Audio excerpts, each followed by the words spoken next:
So guys आज हम सीखेंगे सूट या ब्लाउज़ में बाजू कैसे अटैच करते हैं। जो गोल बाजू होती है फिटिंग करने के बाद बाजू कैसे जोड़ते हैं। बहुत सारे लोगों को प्रॉब्लम आती है। बहुत सारे लोगों को प्रॉब्लम होती है कि बाजू छोटी पड़ जाती है, आर्म होल बड़ा हो जाता है, तो बाजू जोड़ते वक्त बहुत ज़्यादा खींचना पड़ता है या फिर ढीला टाइट करना पड़ता है। ये क्यों होता है? तो आज बहुत आसान तरीका मैं आपके साथ शेयर करूँगी बाजू जोड़ने का। दूसरा ये कि आगे का गला पीछे क्यों जाता है, पीछे का गला आगे क्यों जाता है। ये स्टिचिंग की भी मिस्टेक हो सकती है। पूरा डिटेल में आपको समझाने वाली हूँ, आपको बस पूरा वीडियो देखना है अगर आपके साथ भी ये प्रॉब्लम आती है तो। बाइसेप्स का आधा लेंगे तो यहाँ पे 7 इंच लूँगी मैं, कस्टमर का जो भी है। फिर नीचे मोहरी का आधा लेंगे, जो भी गोलाई रहेगी कस्टमर की। तो मैंने यहाँ पे 12 का आधा लगाया 6। सबसे पहले यहाँ पे बाइसेप्स का निशान लगाया और यहाँ पे हमने मोहरी का। अब सिलाई लगाएंगे। अब यहाँ पे सिलाई लगाएंगे निशान के ऊपर। फिर एक 1/2 इंच की दूरी पे सिलाई लगाएंगे, 2 सिलाई। अब इसे सीधा करेंगे। अब ये बाजू किस साइड की है वो चेक करेंगे। ये गहरी गोलाई ऊपर आनी चाहिए और इधर भी गहरी गोलाई ऊपर आनी चाहिए। ये दोनों आपस में जुड़ेंगी, ठीक है। तो ये इस साइड की है, लेकिन अगर बात करें इस साइड पे तो ये इधर नहीं आएगी गहरी गोलाई। ये पहचान होती है। अब देखो गहरी गोलाई यहाँ नीचे चली गई, इसका मतलब ये इस साइड की नहीं है, वो इस साइड की है, ठीक है। अब आपने यहाँ से अंदर से हाथ डालना है सूट के या ब्लाउज़ के। फिर इसको ऐसे पकड़ेंगे, ठीक है। दोनों ही सीधे हैं, अभी बाजू को भी सीधा कर रखा है सूट को। अब इसके अंदर इस तरह से लेकर जाएंगे। देखिए यहाँ पे पिन लगा लेना है आपको शोल्डर के पास, यहाँ पे। और ये मार्जिन का ध्यान देना है किस साइड पे है ये, ठीक है। इस जॉइंट से पकड़ के ऐसे चेक करेंगे, जैसे हम सिलते हैं ना वैसे ही, इस तरह से। तो देखो मेरा इधर कंप्लीट आ गया। अब इस साइड देखेंगे, इस तरह से देखेंगे तो देखो यहाँ पे ये भी बराबर है, मतलब छोटा बड़ा होने का चांस नहीं है। क्योंकि हमने कटिंग कैसे की है वो आपने इस सूट की वीडियो देखी होगी। इसका आर्मोल और बाजू का आर्मोल और सूट का आर्मोल हमने सेम कट किया है, तो स्टिच होने में कमी कैसे हो सकती है। अब यहाँ पे अब सूट के मार्जिन को हम बैक साइड में ऐसे एक बार फोल्ड कर देंगे, ठीक है। और जो बाजू का मार्जिन है वो हम दूसरी साइड करेंगे। दोनों का मार्जिन अलग अलग फोल्ड करेंगे, आमने सामने जॉइंट होने चाहिए। अब बस इसे पकड़ के जल्दी से मशीन के नीचे रखेंगे इस तरह से। अगर ये हिल गया है तो दोबारा से सेट करके रखेंगे। अब यहाँ पे हमें ना इस तरह से चेक भी करते रहना है कि छोटा बड़ा तो नहीं आ रहा। स्लीव को हमें खींचना नहीं है और बराबर कपड़े रखते हुए सिलना है। छोटे छोटे स्टेप में सिलो, लंबी दूरी तय नहीं करनी।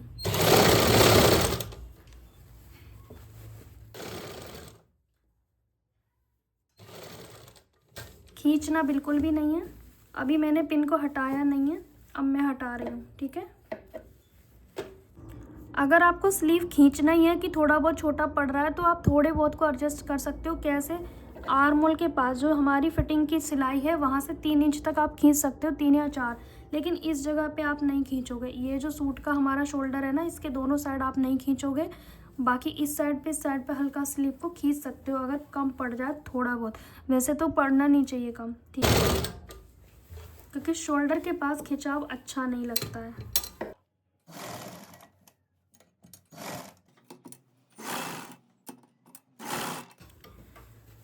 ये हमारा सेंटर आ चुका है बिल्कुल अच्छे से, आगे पीछे नहीं है बिल्कुल। एक्चुअली देखो मैंने कटिंग शेयर की थी ना आपके साथ, आपको पता होगा इसमें बैक का पल्ला आड़े में दे रखा था और फ्रंट का पल्ला सीधे में। तो इस तरह के कपड़े में ना बहुत प्रॉब्लम होती है।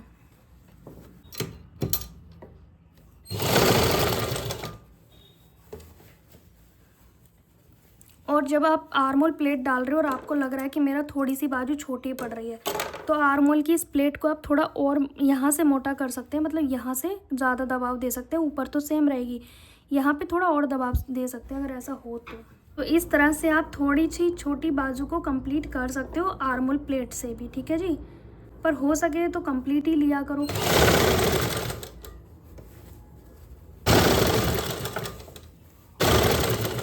आपको छोटे छोटे स्टेप में सिलाई लगानी है, ठीक है। और बहुत सारे लोग कह रहे थे इस कुर्ती की पूरी स्टिचिंग क्यों नहीं डाली। तो देखिए सेम बहुत ही सिंपल सिली हुई है और पहले भी डाली हुई है मैंने, तो सेम चीज़ क्या ही सिखाना। पर बाजू का आपने कमेंट किया था तो मैंने बाजू लगाना सिखा रही हूँ। पे देखो, यहाँ पे हमारा एंड हो रहा है, लेकिन हम यहाँ तक आएंगे। फिर भी आप इस पे डबल सिलाई भी लगा सकते हो, अगर आपका मन है कि मेरे को पक्का करना है तो डबल सिलाई लगा सकते हो। ये देखो, मार्जिन जिधर इस साइड फोल्ड है वहाँ पे स्लीव में भी इसी साइड होना चाहिए, अपोजिट नहीं होना चाहिए कि भाई ऐसे हो गया। ऐसे नहीं करना है, छोटी छोटी चीज़ें हैं। यहाँ पे अभी हम अच्छे से ओवरलॉक भी करेंगे, ठीक है। ये जॉइंट आमने सामने है, ये भी सेंटर आमने सामने है। इस तरह से हमने स्लीव को अटैच करना है पूरे राउंड में, ठीक है। अब हम दूसरी स्लीव अटैच करेंगे। देख सकते हैं हमारी जो स्लीव है वो कितने अच्छे से अटैच हो गई है। ये आप देख पा रहे हैं कितनी फिनिशिंग से हमारा जॉइंट भी आमने सामने आया है। अब इस वाली स्लीव्स में भी हम सिलाई लगा लेंगे, क्योंकि मैं दोनों ही बाजू जोड़ना सिखाऊंगी।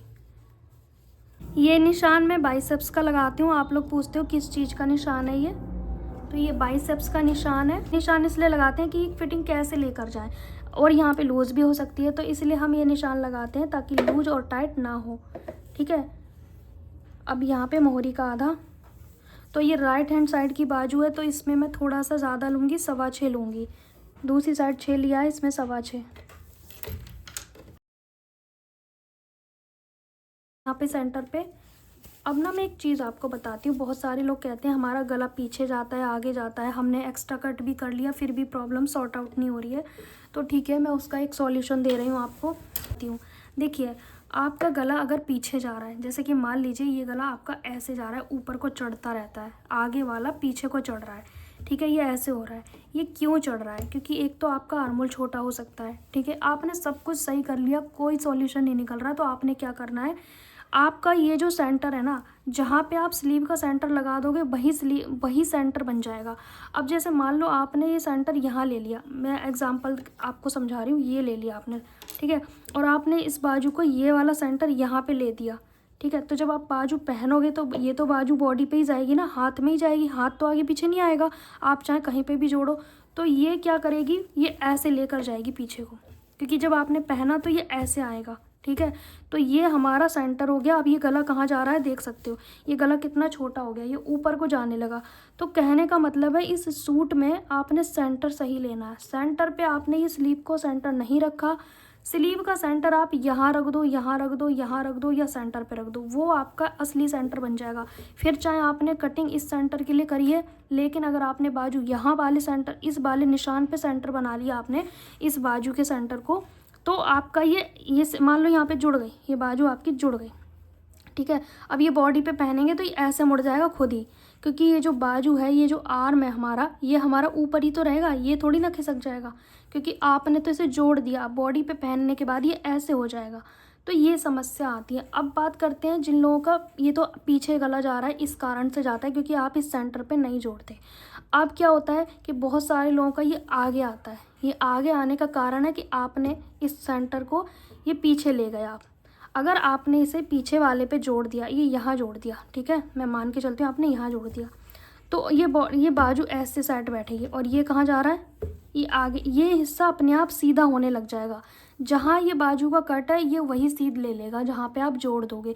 अब आप यहाँ जोड़ो, यहाँ जोड़ो, यहाँ जोड़ो, या फिर और पीछे जोड़ दो, तो ये ऐसे बैठेगा, फिर ऐसे बैठेगा, ठीक है। तो आप खुद सोच लो कि ये सेंटर और ये सेंटर नहीं मैच कर रहे हो, तो ये इतनी बड़ी समस्या हो रही है। पर बहुत सारे लोग क्या कहते हैं कि हमने कटिंग गलत करी होगी, शायद इसलिए हो रहा है। नहीं, आपने सिलाई में भी गड़बड़ की होगी। ये सेंटर से सेंटर मिलाना बहुत ज़्यादा ज़रूरी है। अब आती है बात उन लोगों की, भाई हमने सेंटर भी मिला लिया, सब कुछ कर लिया, पर ये समस्या सॉल्व नहीं हो रही है। नहीं हो रही है, कोई बात नहीं। अगर आपको लग रहा है कि आपका गला पीछे वाला आगे आ रहा है, पीछे वाला आगे आ रहा है, तो आपको थोड़ा यहाँ पे सेंटर पे इस स्लीव का सेंटर यहाँ बना लेना है, ताकि ये गला हमारा पीछे जाए। अगर आगे आने की समस्या है तो आपने आगे वाले ये जो हिस्सा है यहाँ से आधा इंच पहले ही बाजू का सेंटर लेके सिलाई लगा देनी है। अगर आपका गला ये पीछे वाला आगे आ रहा है, तब मैं बता रही हूँ, ठीक है। तो आपने ना अपने सेंटर को फिर आगे पीछे करना है, अगर समस्या सॉल्व नहीं हो रही है तो। जिनको हर तरह से करने के बावजूद भी ठीक नहीं हो रहा, तो अगर आपका पीछे का गला आगे आ रहा है तो आपने क्या करना है, ये वाला सेंटर लेना है, फिर इसको ऐसे लेना है फिर, क्योंकि जो आप सेंटर लोगे वही आपका सेंटर बन जाएगा। तो आपका ये पीछे गला आगे आने वाली समस्या खत्म हो जाएगी। अब बात करते हैं कि भैया हमारा पीछे का गला आने आता था, वो सब सॉल्व हो गया, अब आगे का पीछे जा रहा है। तो जैसे मैंने पहले कहा कि आपका आगे का गला पीछे आ रहा है, तो आप इसको यहाँ पे सेंटर बना लो, जैसे रेडीमेड में आता है ये वाला ये जो पॉइंट है इसे सेंटर बना लो, ये वाला, ठीक है, ये हमारा सेंटर बन जाएगा।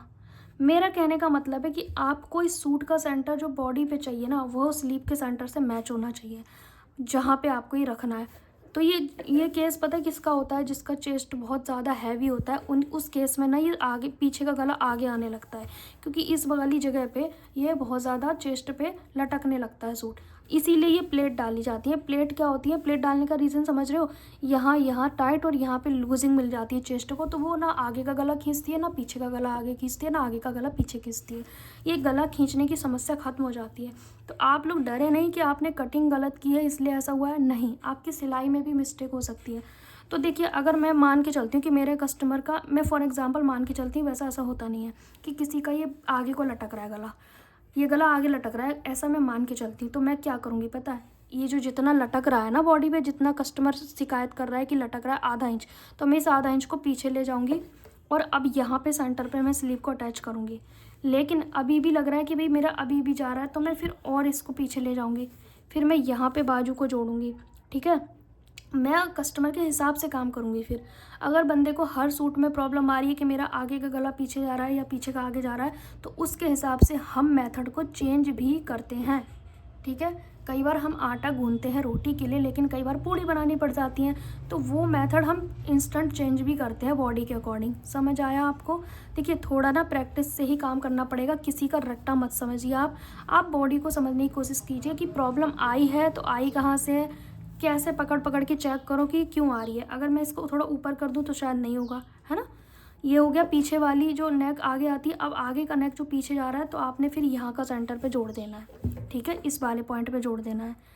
और ये जो गोलाई है ये भी ठीक होनी चाहिए, पर ज़्यादातर जो समस्या आती है बाजू जोड़ते वक्त आती है, वही मैं आपके साथ हमेशा शेयर करती हूँ। अब इस कस्टमर को तो ऐसा कोई इशू है नहीं, तो हम इसे नॉर्मल ही जोड़ेंगे, यहाँ से ऐसे पकड़ेंगे, सेंटर को हम यहाँ पर जोड़ के पिन लगा देंगे।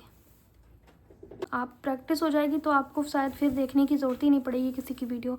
अब इस वाले सेंटर से हम स्लीव अटैच करना स्टार्ट करेंगे, ठीक है। मार्जिन हमने सूट का पीछे की ओर कर दिया और बाजू का मार्जिन आगे की ओर। अब सुई से हमने इसे रोक लिया। अब हम इसे चेक करते रहेंगे कि भाई सही आया कि नहीं आया।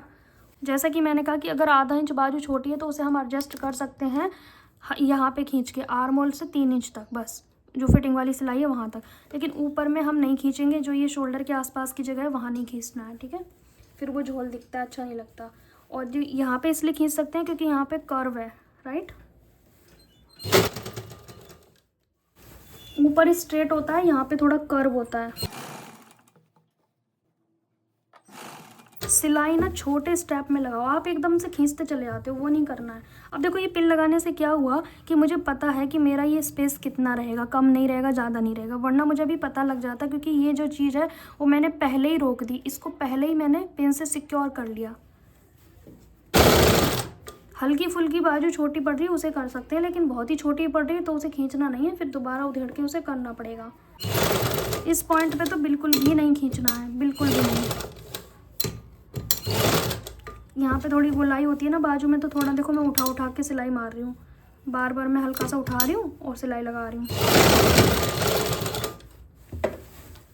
अब देखो, इस तरह से मैं चेक कर लूँगी, ये नहीं कि मैं यहाँ तक आ जाऊँगी तब इसे देखूँगी, नहीं, ये बीच बीच में मैं ऐसे पकड़ पकड़ के चेक करती रहती हूँ।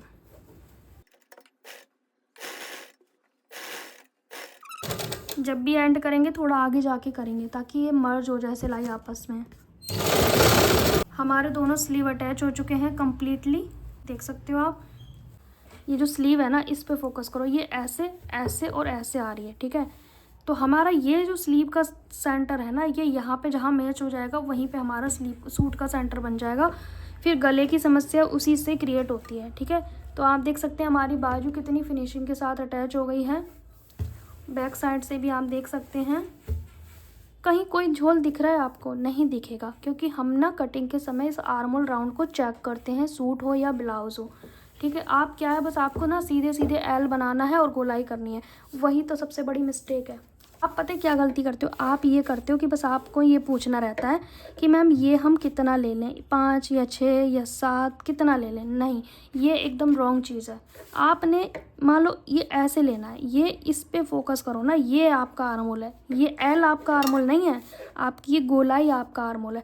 इसको मेज़र करना है ये कितना आ रहा है, ठीक है। अगर आपने इसमें प्लेट डाल दी ये वाली, तो आधा इंच आपका प्लेट के लिए एक्स्ट्रा होना चाहिए ये वाला, ठीक है। और आधा इंच आपका ये शोल्डर की सिलाई में एक्स्ट्रा जाएगा, और ये हमारी फिटिंग हो गई, ठीक है। फिर आपका चाहे डीप नेक हो, चाहे बोट नेक हो, चाहे कॉलर नेक हो, ये तो चेक करना ही पड़ेगा। कॉलर नेक, बोट नेक में ये आर्मोल आधा इंच बड़ा हो सकता है, कोई प्रॉब्लम नहीं है, लेकिन डीप नेक में ये फिक्स होना चाहिए। हल्का फुल्का लूज़ तो सभी में होना चाहिए, पर बहुत टाइट तो नहीं होना चाहिए। बट जैसे मेरा 8.5 है, मेरा जो आर्मोल है वो 8 इंच है, तो आधा इंच मेरा ये वाला चाहिए मुझे सिलने के लिए एक्स्ट्रा, और आधा इंच मुझे ये प्लेट वाला चाहिए एक्स्ट्रा। तो मेरा कितना चाहिए, मुझे 9 चाहिए, ठीक है। ये मेरा 8 मुझे कंप्लीट करना है। तो जब मैंने ये 8 को कटिंग करते वक्त ध्यान दिया है कि मेरा ये 8 रहे, कम ज़्यादा करना मैं सिखा चुकी हूँ कि आर्मोल कैसे कम ज़्यादा करना है। क्योंकि लोग क्या करते हैं ना, ये एल बता दो कितने पे लेना है, 5 लेना है, 6 लेना है। अरे भाई, ये आर्मोल ऐसे भी बढ़ रहा है और ऐसे भी बढ़ रहा है। ये देखो ना, चेस्ट जितनी दूर जाएगी, ये 5, मान लो ये किसी का आर्मोल 6 लिया है, तो पतले लोगों का तो यहीं पे चेस्ट खत्म हो रहा है, तो उसका आर्मोल यहीं तक मेजर करेंगे। मोटे लोगों का ये आगे भी जा रहा है, तो वो 6 इंच का ही आर्मोल एक के लिए बड़ा हो रहा है, एक के लिए कम हो रहा है। तो कैसे कह सकते हो कि जो नॉर्मल लेंथ है आर्मोल की वो फिक्स आ जाएगी सबकी? नहीं, कोई चार्ट नहीं है। आर्मोल के राउंड पे आपका ध्यान देना है, ठीक है। अब बात करते हैं ये मैच कैसे होगा बाजू में। तो बाजू में हम ऐसे करते हैं, जैसे ये बाजू है हमारी, और ये हमारी कुछ इस तरह से आती है, ठीक है। मुझे ड्राइंग में ज़्यादा वो नहीं आ रही है, ये ऐसे आती है, ठीक है। तो ये जो हमारा 8 इंच आया, यहाँ पे भी 8 इंच आना चाहिए, ये वाला। ये मेरी कटिंग की वीडियो अगर आपने पिछली क्लास देखी होगी ना, तो आपको पता होगा कि मैं इसे भी 8 करती हूँ और इसे भी 8 करती हूँ। ये दोनों मेरे 8 होते हैं, तभी तो हमारी बाजू सही जुड़ेगी। अगर ये ज़्यादा ले लोगे, वो कम ले लोगे, तो कभी सही नहीं जुड़ेगी गाइस, कभी नहीं। डीप नेक में आप इतना कर सकते हो कि यहाँ पे ये चीज़ हल्की सी आधा इंच अंदर ले सकते हो, लेकिन आधा इंच अंदर लेने की वजह से ये टाइट हो जाएगा ना, तो नेक उतरने लगेगा। ये चीज़ टाइट भी नहीं होनी चाहिए। अगर आप आधा इंच ये दबा रहे हो सिलाई में, तो आपका आर्मोल थोड़ा बड़ा होना चाहिए, तभी दबा सकते हो आप। ये नहीं कि छोटे आर्मोल को भाई मैं मतलब चेस्ट पे भी टाइट है, यहाँ पे भी छोटा है, तो हम इसको ऐसे दबा देंगे तो आर्मोल हमारा फिक्स हो जाएगा आपका आर्मोल फिक्स, पर ये भागने लगेगा। क्योंकि ये टाइट की वजह से भाग रहा है ना, लूज़ की वजह से कभी नहीं भागता, टाइट की वजह से भागता है, ठीक है। और बहुत सारे लोगों को गलतफहमी है कि 5 इंच का ले लेंगे, भाई ये सही तरीका है। शोल्डर 5 लो, पूरी दुनिया 5 ले रही है, फिर क्यों सही नहीं बैठ रहा, ब्लाउज या सूट हो या कुछ भी हो। आपने देखे होंगे जो प्रोफेशनल लोग हैं ना, उनकी जो बाजू है वो पफ बाजू जोड़ते हैं ब्लाउज़ में। पफ बाजू कभी भी ब्लाउज़ के कंधे नहीं गिराती है। तो आप बिना पफ बाजू का देखो उन लोगों का, तब आपको पता लगेगा, उसमें डोरी लगी होगी। तो कितने भी प्रोफेशनल हो जाओ, ये 5 इंच का जो शोल्डर का तरीका है ना, ये बिल्कुल रॉन्ग है। आपको डीप नेक हो चाहे कोई भी नेक हो, थोड़ा 6 इंच से कम तो मुझे नहीं लगता लेना चाहिए। बहुत ही कोई पतला है, बिल्कुल ही हड्डी सा है, उसके लिए तो ठीक है, लेकिन सूट में तो किसी कीमत पे मत लो कम। वैसे मैंने ना हर तरह के वीडियो डाले हुए हैं क्लास के चैनल पे, 5 से 6 वीडियो हैं हर तरह के नेक के अकॉर्डिंग, कितना शोल्डर लेना है, छोटा नेक है, कॉलर नेक है, डीप नेक है, बोट नेक है, मीडियम है, सबके लिए मैंने डाला हुआ है। तो आपको हमारी क्लास की सारी वीडियो देखनी पड़ेंगी, तभी आपकी ये प्रॉब्लम सॉर्ट आउट हो सकती है, ठीक है जी। हमारी जो बाजू है वो जुड़ के कितनी अच्छे से फिनिशिंग से कंप्लीट हो चुकी है। ये फर्स्ट बाजू और ये सेकंड बाजू, और राइट हैंड साइड की बाजू ना मेरे कस्टमर की हल्की सी टाइट, वो मतलब मोटी है, तो मैं थोड़ा सा लूज़ रखती हूँ। ज़्यादातर अधिकतर कस्टमर की राइट बाजू थोड़ी लूज़ रखनी पड़ती है। ये फ्रंट हो गया और ये बैक हो गया। मैंने कोई वीडियो में एडिटिंग नहीं किया है भाई, कहीं पे कोई झोल नहीं है, देख सकते हो, कहीं कोई झोल नहीं है, ठीक है जी। इसी तरीके से आप भी अपने स्लीव को अटैच कर सकते हैं। सूट में हमने बाजू अटैच कर लिया, तो आपको ये तरीका कैसा लगा, मेरी टिप्स एंड ट्रिक्स कैसी लगी, थोड़ी सी भी अच्छी लगी है ना, तो लाइक शेयर करना, हो सके तो चैनल को सब्सक्राइब करना, हमारे सेकंड चैनल को भी सब्सक्राइब करना। बुटीक से रिलेटेड और सिलाई से रिलेटेड हमारी वीडियो आती है सेकंड चैनल पे भी, इस पे आती है बिगनर के अकॉर्डिंग। तो दोनों ही चैनल पे आप वॉच कर सकते हो, आप अपने हिसाब से आपको कितना आ चुका है उसके अकॉर्डिंग दोनों ही चैनल की वीडियो आप देख सकते हैं। दोनों पे डिफरेंट कंटेंट आपको देखने को मिलेगा और अलग अलग चीज़ें सीखने को मिलेंगी। मिलेंगे नेक्स्ट टाइम, तब तक के लिए बाय बाय।